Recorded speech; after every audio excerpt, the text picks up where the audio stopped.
हे देवताओं के देव, हे ऋषिकेश, हे संसार रूपी समुद्र से पार ले जाने वाले, मुझे परम गति दीजिए। मैं भगवान केशव की प्रसन्नता के लिए एकादश को निराहार रहकर जल का भी त्याग करूंगा। ऐसा संकल्प लेकर भक्ति भाव से इस कथा का रसपान कीजिए।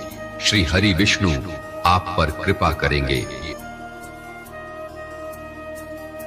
द्वापर युग की बात है। एक बार पांडुपुत्र महाराज युधिष्ठिर ने भगवान श्री कृष्ण से कहा, हे जनार्दन, ज्येष्ठ मास के शुक्ल पक्ष में जो एकादशी आती है, कृपया उसका वर्णन कीजिए। भगवान श्री कृष्ण ने कहा, हे राजन, इसका वर्णन परम धर्मात्मा सत्यवती नंदन व्यास जी करेंगे, क्योंकि ये संपूर्ण शास्त्रों के तत्वज्ञ और वेद वेदांगों के विद्वान है। तब वेद व्यास जी ने पांडवों को चारों पुरुषार्थ, अर्थ, धर्म, काम और मोक्ष देने वाले एकादशी व्रत का संकल्प कराया। संकल्प करवाने के बाद वेद व्यास जी कहने लगे, कृष्ण पक्ष और शुक्ल पक्ष दोनों पक्षों की एकादशी में अन्न खाना वर्जित है। द्वादशी के दिन स्नान करके पवित्र होकर और पूरे भक्ति भाव से भगवान केशव की पूजा करे। फिर नित्य कर्म समाप्त होने के पश्चात पहले ब्राह्मणों को भोजन करवाने के बाद अंत में स्वयं भोजन करे। यह सुनकर पांडुपुत्र भीमसेन बोले, हे महाबुद्धिवान पितामह, मेरे परम उत्तम वचन सुनिए।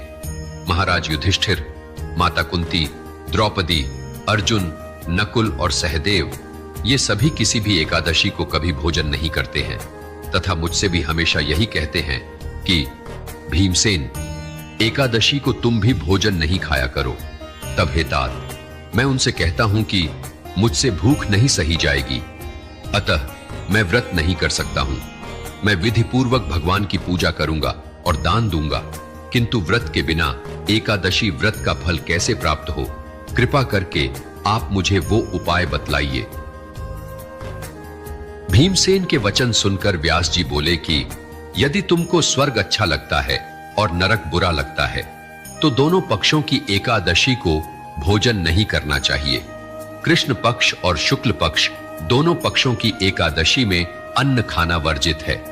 जो दोनों पक्षों की एकादशी के दिन भोजन करता है, वह नरक जाता है।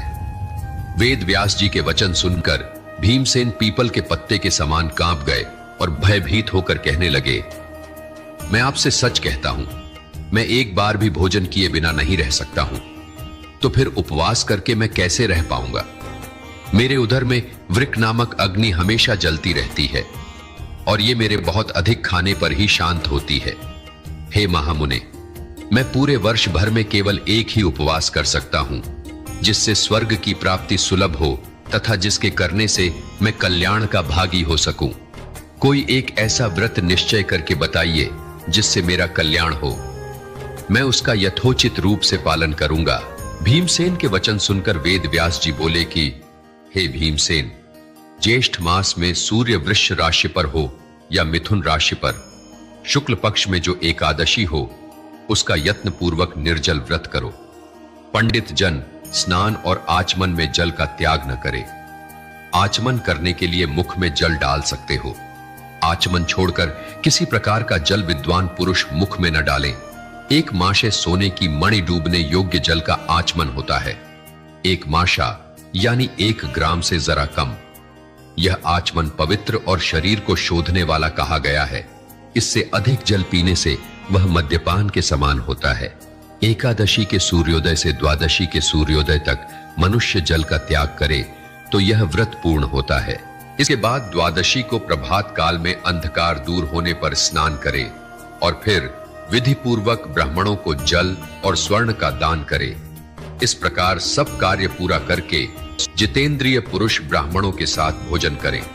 वर्ष में 24 एकादशियां आती हैं, किंतु इन सब एकादशियों में ज्येष्ठ शुक्ल एकादशी सबसे बढ़कर फल देने वाली समझी जाती है, क्योंकि इस एक एकादशी का व्रत रखने से वर्ष भर की सभी एकादशियों के व्रत का फल प्राप्त होता है। इसमें तनिक भी संदेह नहीं है। शंख, चक्र और गदा धारण करने वाले भगवान केशव ने मुझसे कहा था कि यदि मनुष्य सब कुछ छोड़कर एकमात्र मेरी शरण में आ जाए और एकादशी को निराहार रहे तो वह सब पापों से छूट जाता है। वेद व्यास जी बोले, एकादशी के दिन निराहार व्रत करने से मनुष्य सभी पापों से छूट जाता है। कलयुग में द्रव्य की शुद्धि नहीं है और न स्मार्त संस्कार ही होता है, और दुष्ट कलयुग के आने पर वेद की विधि तो रह ही कहां सकती है। हे वायुपुत्र, तुमसे बार बार और अधिक कहने से क्या लाभ है। दोनों पक्षों की एकादशियों में भोजन न करे और ज्येष्ठ के शुक्ल पक्ष की एकादशी को निर्जलत्रित करे। हे भीम, ध्यान से सुनो। सभी सनातनी तीर्थ और चारों धाम करने से जो पुण्य प्राप्त होता है और चारों प्रकार के दान करने से जो फल होता है, वही पुण्य इस व्रत के करने से सुलभता से प्राप्त हो जाता है। हे भीम, इस व्रत को करके पूरे वर्ष भर की सभी कृष्ण और शुक्ल एकादशियों का व्रत किया हुआ समझो, इसमें संदेह नहीं है। यह मैं तुमसे सत्य कहता हूं। इस एकादशी के पुण्य प्रभाव से यम के दूत नहीं आते हैं और पीतांबर धारण करने वाले, सौम्य मूर्ति चक्र हाथ में लिए हुए तथा जिनका वेग मन के समान है, ऐसे विष्णु के दूत उस व्रती पुरुष को अंतकाल में विष्णु के लोक में ले जाते हैं। इसलिए सब उपायों से इसका निर्जल व्रत करना चाहिए। वेद व्यास जी बोले, हे कुंती नंदन, निर्जला एकादशी के दिन जल में शयन करने वाले भगवान विष्णु का पूजन और जलमयी धेनु यानी पानी में खड़ी गाय का दान करना चाहिए। सामान्य गाय अथवा शुद्ध घी से बनी गाय का दान भी दिया जा सकता है। इस दिन जल से भरे हुए घड़े और जरूरतमंदों को अन्न, मीठा जल, शैया, आसन, कमंडल और छाता इत्यादि वस्तुएं दान देने का विशेष महत्व है। सभी प्रकार से यथोचित दान देकर धर्म धारण करने वाले महात्माओं से श्री हरि संतुष्ट होकर मोक्ष प्रदान करते हैं। हे धर्म धारण करने वालों में श्रेष्ठ पांडुपुत्र, यत्न पूर्वक ब्राह्मणों को संतुष्ट करे। ब्राह्मणों के संतुष्ट होने पर मोक्ष को देने वाले विष्णु भगवान संतुष्ट होते हैं। जिन्होंने इस एकादशी का व्रत नहीं किया है, जो एकादशी के दिन अन्न खाता है, वह मानो पाप को ही खाता है। इस लोक में वह चांडाल तुल्य होता है और मरकर दुर्गति को प्राप्त होता है, इसमें कोई संदेह नहीं है।